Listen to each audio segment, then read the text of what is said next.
É isso aí, pessoal. Vamos para mais uma notícia, mais um conteúdo, trazendo aqui para vocês, pessoal, uma notícia bombástica que acaba de acontecer em Brasília. Pessoal, vamos com TV Injustiça, deixando os créditos ao canal da TV Injustiça com Ludmila Lins Grilo. Pessoal, se não é inscrito no canal, já peço a vocês que se inscreva, deixe seu like e o seu comentário, isso faz uma enorme diferença para a gente aqui dentro da plataforma. Não se esqueçam de ativar o sininho das notificações para ficar por dentro de tudo que acontece no meio político. Agora, sem mais enrolação, bora para o conteúdo, bora para as últimas informações e notícias. Nem o Flávio Bolsonaro devem ser incriminados pelo que apareceu até agora.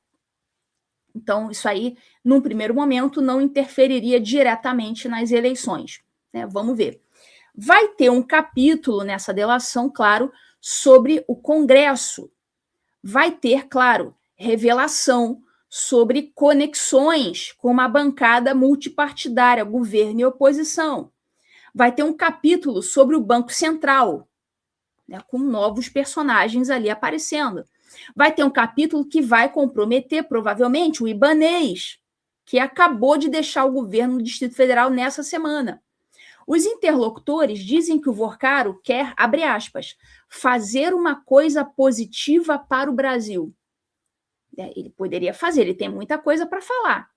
Então, se o Vorcaro quiser fazer algo positivo para o Brasil, ele consegue. Se ele realmente quiser, ele consegue.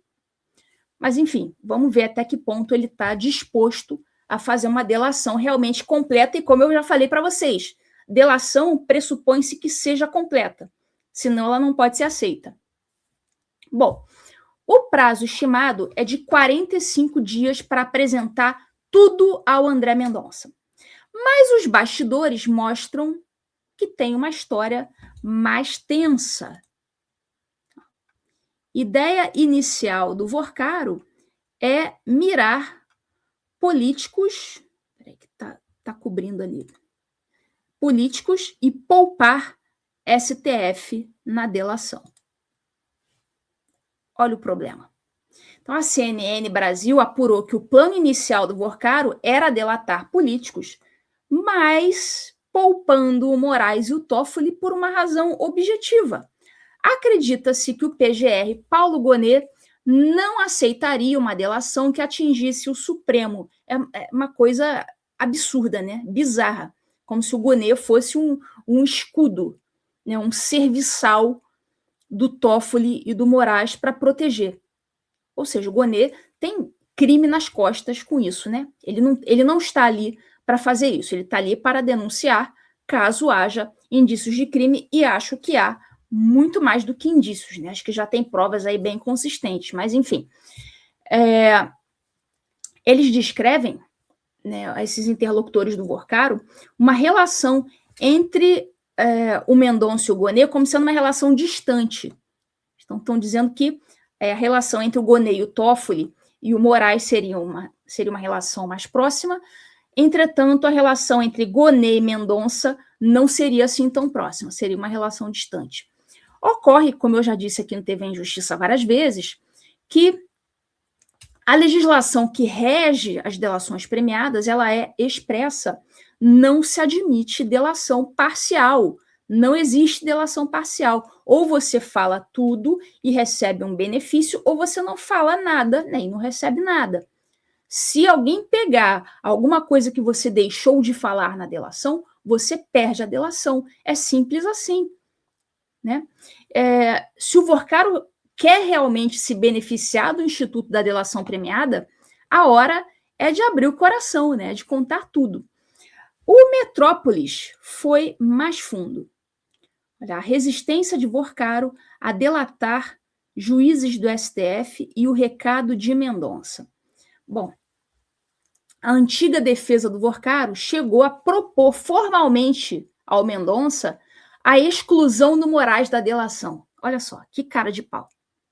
O Mendonça, claro, recusou, né, porque ele é o herói, né, da pátria. Não é, porque, né, a lei não permite isso. Ou você, né, conta tudo, ou você não recebe o benefício. Simples assim. Então, o Mendonça, ele simplesmente aplicou a lei da delação. Você não pode excluir uma pessoa que claramente está implicada, né? Bom, o entorno do Mendonça deixou claro que não aceita essa entrega parcial. Então, quanto ao Toffoli e o Nunes Marques, a gente ainda não sabe exatamente qual que é a exata disposição do Vorcaro de incluir esses dois na delação. Mas tem também a questão do dinheiro. Vamos ver. A coluna da Malu. A razão bilionária para Vorcaro ter pressa em fechar uma delação premiada. Então, o Vorcaro tem razões bilionárias para ter pressa. E isso se estima ali até 10 bilhões de reais. É muito dinheiro. E ele teme, claro, que esses recursos sejam esvaziados enquanto essas negociações estiverem se arrastando. O liquidante do banco já estimou que 4,8 bilhões em ativos ligados ao Vorcaro foram desviados antes mesmo da liquidação. Então, quanto mais demora, menos dinheiro tende a sobrar. O Estadão identificou os 3 nós mais difíceis de desatar nesse caso. A delação de Daniel Vorcaro vai sair rápido os obstáculos que dificultam a negociação. O dono do Banco Master sinalizou que não quer cumprir prisão após assinar acordo e tem resistido a assumir papel de delator e em explicar relações com ministros do STF. Leia bastidores. Bom, primeira coisa que vai dificultar, o tempo de pena. O Vorcaro ele já sinalizou que ele não quer cumprir nem um segundo de prisão. Ele não quer cumprir nada. E isso, assim, os investigadores consideram inviável. Ele quer delatar, quer falar o que precisa falar e sair imediatamente para ir para as festas dele. Só que não vai rolar. Algum tempo de pena ele vai ter que cumprir, só que ele não está aceitando isso. Né? Como vocês sabem, o Vorcaro ele é pegador, ele gosta de festar, ele gosta de beber uísque caro, ele é um bom vivan. Então, ele não aceita perder a vida dele, a juventude dele, enquanto ele ainda é um cara novo, ele não aceita ficar lá trancafiado num cubículo na cadeia. Então, ele não aceita ficar nenhum segundo preso. Então, assim, eles vão ter que colocar na cabeça do Vorcaro e dizer, olha, Vorcaro, né, algum tempo preso você vai ter que cumprir. Não tem o que fazer, né? Mas, enfim, ele não está aceitando. Segundo, é o valor do ressarcimento. Isso também ele não está aceitando ter que se desfazer de tanta grana. E terceiro, a inclusão dos ministros do STF. Ele também não quer incluir os ministros. Então, esses 3 problemas, eles estão amarrados entre si. Ele não quer ficar preso por nenhum dia, ele não quer abrir mão da grana e ele não quer delatar ministro do STF. Então, nesse caso, o Vorcaro vai ficar difícil, né, de sair essa delação. Bom, espero que ele bote a mão na consciência e faça a coisa certa, que é delatar, cumprir algum tempo de pena preso, né, restituir valores roubados e seguir a vida, né, fazer algum bem para o Brasil. Né? Ele falou que quer fazer algum bem para o Brasil, então ele tem a grande chance aí na mão dele de fazer. E nessa semana acelerou-se a pressão sobre o STF. Bom, em 2026, só agora nesse ano, já foram 11 novos pedidos de impeachment de ministros. Isso eleva para 97 o total de pedidos em tramitação no Senado.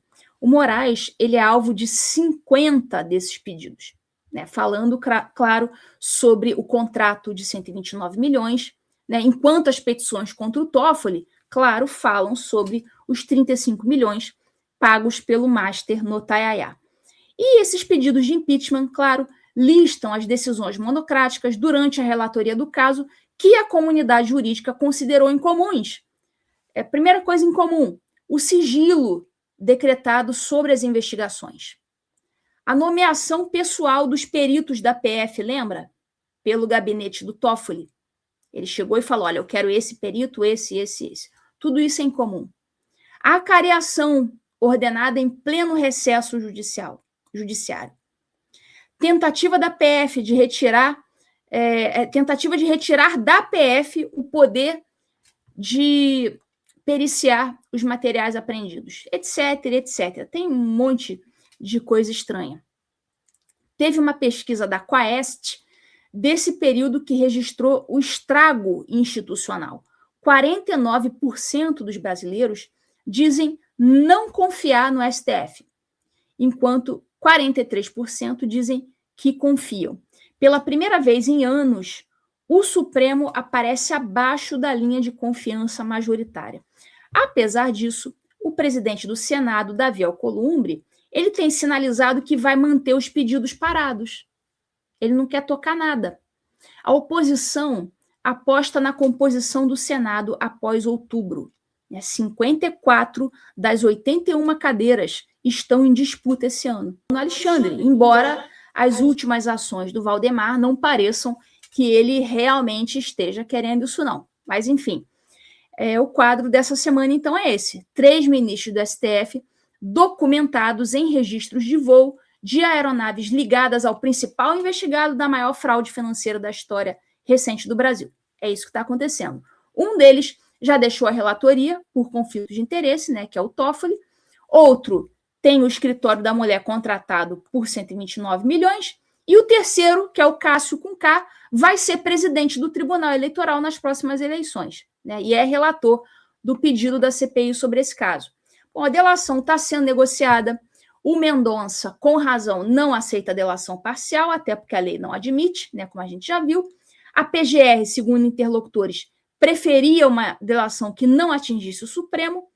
A PF quer revelar tudo e o bicho vai pegar porque o cronograma da delação vai coincidir com o período eleitoral. Então, pessoal, muita água vai rolar durante esse período eleitoral desse ano. Beleza? Vamos para a nossa pauta número 2.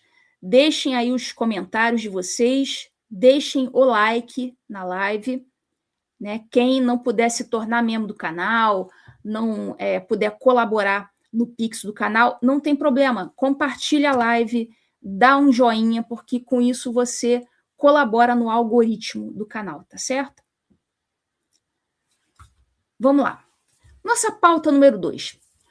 O Moraes deu 24 horas para o Bolsonaro Jair explicar a fala do Eduardo no CIPEC. Bom, como vocês sabem, o Moraes ele tem essa mania de mandar os outros responderem por ações de terceiros. Vocês lembram da decisão que ele deu sobre o Felipe Martins, dizendo que o Felipe não podia ser filmado nem fotografado? Pois bem, isso aconteceu agora de novo, só que agora com o Jair. O Eduardo fez um pronunciamento no CIPEC Dallas, dizendo que ele estava gravando imagens para mostrar ao pai. Vamos ver o vídeo para depois a gente analisar o que aconteceu.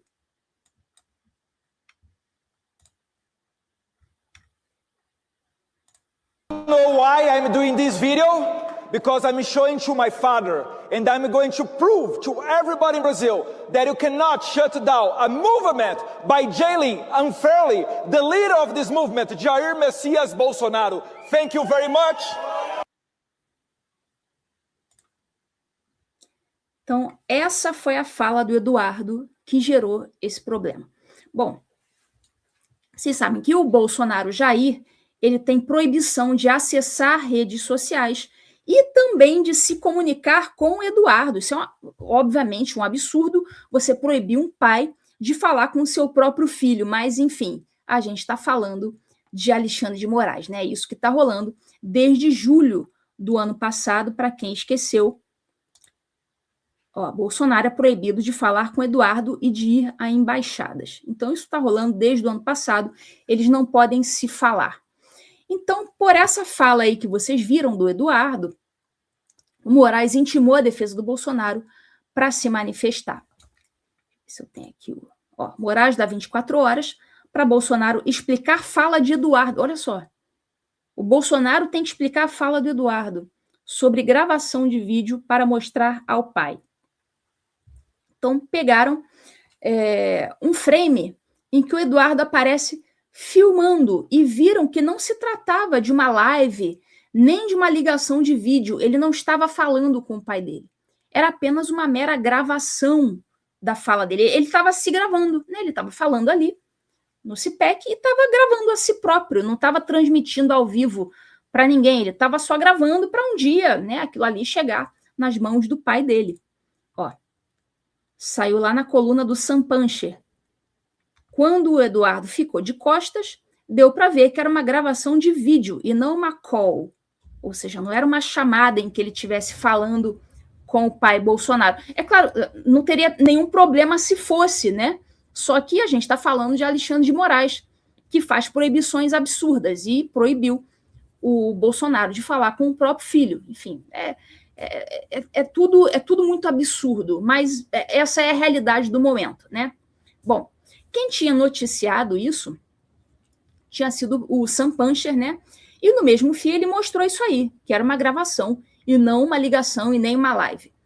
O Eduardo e internautas, né, foram lá alertar o Sam Puncher de que aquilo ali poderia dar problemas. O Eduardo foi e falou para o Sam Puncher, mas nem falei quando. Peraí, cadê? Mas podem abrir outro inquérito aí se quiserem, com base nessa peça jornalística, falando da notícia do Sam. Aí ele, olha, Sam, cuidado aí, esse negócio de alimentar o imaginário do ditador pode dar problema, hein? Ou será que ainda é pouco o que o Brasil está atravessando?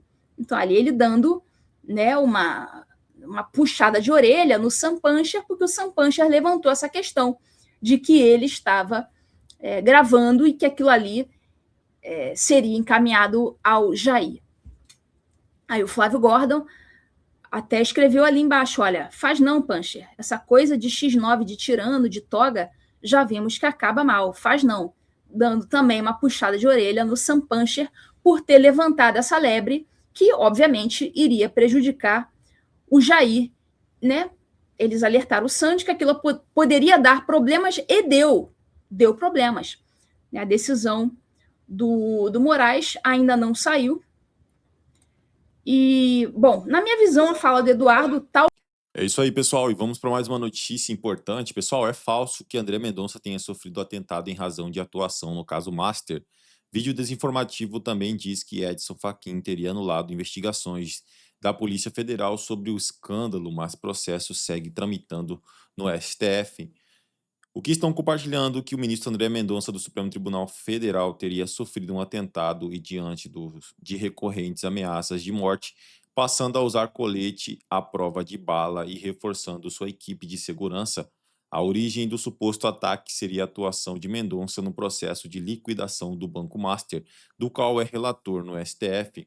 O Estadão verifica, investigou e concluiu que é falso as alegações do vídeo foram refutadas pelo gabinete do ministro.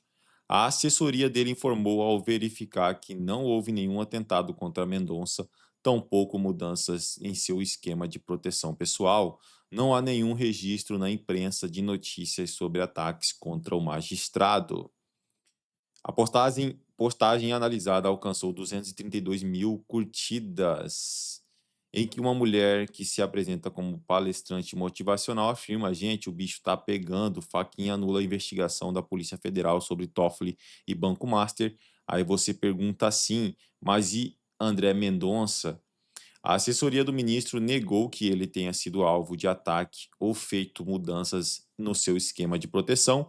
Não houve atentado por razões de segurança. O gabinete do ministro não informa quantitativo, composição ou detalhes das equipes envolvidas. A relatoria do caso do Banco Master no STF foi repassada a Mendonça em 12 de fevereiro, após sorteio entre os integrantes da corte. A mudança ocorreu em meio à polêmica que envolveu o ministro relator anterior, Dias Toffoli. Segundo a apuração da PF, ele manteve conexões suspeitas com o Master e o dono do banco, Daniel Vorcaro. O vídeo também distorce fatos ao insinuar que o ministro Edson Fachin, presidente do STF, teria anulado o inquérito da PF sobre Toffoli e Banco Master. A autora do conteúdo disse: Fachin não quer deixar que os criminosos sejam punidos porque, naturalmente, faz parte do grupo. As investigações sobre o Master seguirão sob a condução do STF por pelo menos mais 2 meses. É, pessoal, o bicho tá pegando. Se não é inscrito no canal, se inscreva, deixe seu like e o seu comentário, que isso faz uma enorme diferença pra gente aqui dentro da plataforma. Valeu!